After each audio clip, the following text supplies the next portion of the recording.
Hello everyone, কেমন আছেন আপনারা সবাই? আজ হলো শুক্রবার আর আজকে সকাল থেকে আমি খুব তাড়াহুড়ো করে কাজ করেছি আর একটুও আমার ভিডিও কোনো ক্লিপই নেওয়া হয়নি সকাল থেকে।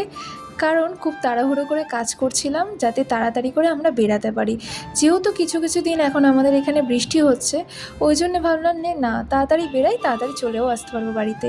কিন্তু গিয়ে তো আর তাড়াতাড়ি আসার মতন উপায় নেই। ওখানে তো দেখলাম প্রচুর ভিড় আর সেল চলছে না, প্রচুর তো ভিড় হবেই।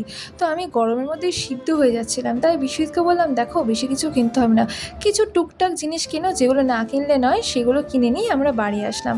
এই যা গরম পড়েছে তাতে মনে হয় না যে বেশি দিন বাঁচবো, কারণ এত গরম আমার সহ্য হয় না। আমার এত ঘাম হয় কেন আমি বুঝিই না। তো যাই হোক, এই যে দুটো জুতো কিনেছি আমার আর আমার শাশুড়ি মার জন্য, একটা সুতির শাড়ি নেওয়া হয়েছে আর ওনার জন্য ব্লাউজ নেওয়া হয়েছে, আমার জন্য একটা কুর্তি, আর এই শাড়িটা আমার, আর এই একটা শাড়ি এটা হলো আমার শাশুড়ি মার জন্যে। আর বিশ্বজিৎ আর আমার শ্বশুর বাবার, হ্যাঁ অবশ্যই কেনা হয়েছে, যেটা আমি পরের দিনকে নিয়ে এসেছিলাম।